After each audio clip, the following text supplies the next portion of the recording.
গো, আমি তোমাদের মতো মানুষ, আমি মন্দিরের দেবতা নই, আমাকে বেশি করে সাজায়ও না, আমাকে বেশি ঘি মাখন সানা দিতে হবে না, দুটো তুলসীর পাতা নিবেদন করলে আমাকে পাওয়া যায়। মা তোমার কি করেন, হাজবেন্ড কি করেন? আচ্ছা, পরে সেই প্রসঙ্গে যাব, কি করেন ব্যক্তিগত কথায় পরে যাব, আপনি রাগ করবেন না, সবকিছু বলবো। একটু কৃষ্ণ কথা হচ্ছে, একটু ভগবানের কথা হচ্ছে। আজকে ভোলানাথের পারণ, সেই শুভ দিন, যে ভক্তরা 1 বছর ধরে, যারা ভক্ত তারা 1 বছর ধরে কামনা করে কবে আমার ভোলানাথের সেই, কত ছোট ছোট মেয়েরা কত ছুটোছুটি করে কত ফুল তুলছে, কত বেলপাতা কোথা থেকে আনছে, কেন? ভগবানকে শুনেছে কি ভগবানকে খুশি করলে ছোট ছোট কুমারী মেয়েরা ভাবে আমি শিবের মতো বর পাবো। সধবা নারীরা বলছে, হে ঠাকুর তুমি যেন আমার এই শাখা সিঁদুরটা চির অক্ষয় রেখো। বিধবা রমণীরা যারা করছেন বলছে, হে দয়াময়, যার দিন চলছে এমন করে অন্তিম দিনগুলো যেন অতিবাহিত হয়। ভগবান শিব দাঁড়িয়ে আছেন পিছনে, যেই না পার্বতীকে দেখেছে চিনতে পেরেছে, দেবী তুমি এখানে চলে এসেছো, কেউ আমার আমার রাজ্যে কেউ খেতে পাচ্ছে না, আমি অনাহারে রয়েছি, কি হবে কি হবে এখন? দেবী চাল দিল আর বলছে, দেখেছো তো আমি তুমি আমার সঙ্গে প্রতিনিয়ত ঝগড়া করো, যে ঘরে ঝগড়াঝাটি হয় আমি সেখানে থাকি না, খ্যান খ্যান করো বুড়ো ভাম, আমাকে চিনলে না তুমি।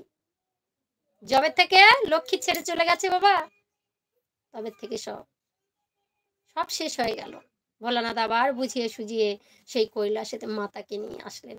মাতা বলছেন, আমার ভোলানাথ কতদিন ধরে খায়নি, তাড়াতাড়ি করে পরমান্ন, ভোলানাথের যে পরম প্রিয় খাবার সে হচ্ছে পরমান্ন, পরম প্রিয় ফুল ধুতরা, পরম প্রিয় ফল বেল, এই 3টা যদি সেবা দিতে পারেন তাহলে আপনার ভোলানাথ আপনির, বলার কিচ্ছু থাকে না, ভগবান একদম ভক্তের মাঝেই থাকেন। রাধে রাধে দিদি ভাই, ভক্তি কথা বলার জন্য অনেক ধন্যবাদ। আমি একজন অধম ভক্ত, আপনার প্রণাম নিও অবশ্যই। হরে কৃষ্ণ।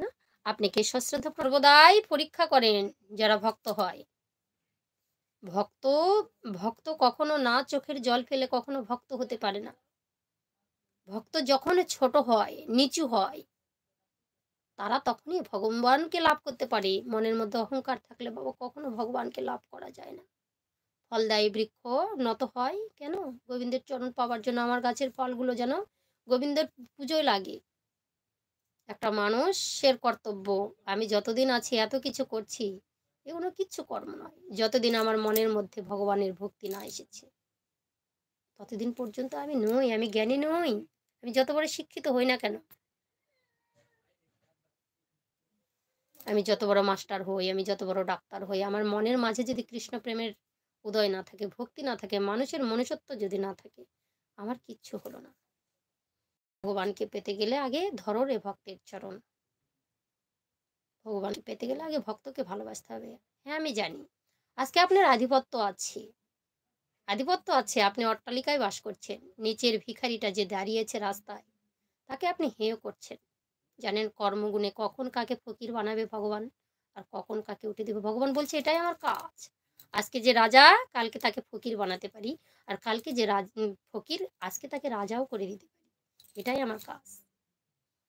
ভগবান মানুষের চরিত্রগুলো দেখে মাঝে মধ্যে হাসে, হা হা করে হাসে, এত কিপটামো করছো, এত কিছু করছো, এত আয় করছো, এত ব্যয় করছো, গোবিন্দ কৃপায় কি, গোবিন্দের সেবায় কিছু লাগালে না, ভক্ত সেবায় কিছু লাগালে না, বৈষ্ণব সেবায় কিছু লাগালে না, কি হবে? এই জন্মে যদি কিছু দিয়ে যেতে পারো তাহলে পরের জন্মে তুমি তার থেকে ডবল পেতে পারো। বহু সাধনার ফলে, বহু কর্মের ফলে এই জন্মে ভালো কর্ম করলে পরের জন্মে গীতা ভাগবত পাঠ করতে পারবেন, এটা সৌভাগ্য হয়। কৃষ্ণ বলেছেন, কৃষ্ণ তার কৃপা না হলে বলা যায় না। ভক্ত ধ্রুব 5 বছরে ভগবানকে লাভ করলেন। 5 বছরে কি ভগবান পাওয়া যায়?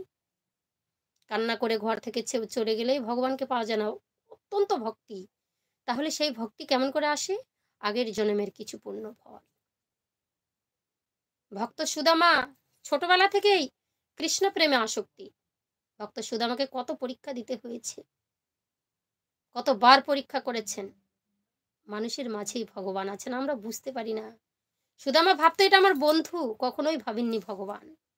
পরে যখন বুঝতে পারলো যে ভগবান, তখন নিজে বললো, আমি তোমার সঙ্গে আর কোনোদিন দেখা করব না, তোমার কাছে আমি কিচ্ছু চাইবো না। ভগবান বলছে, এত বড় অহংকার, তোমাকে যে চাইতেই হবে।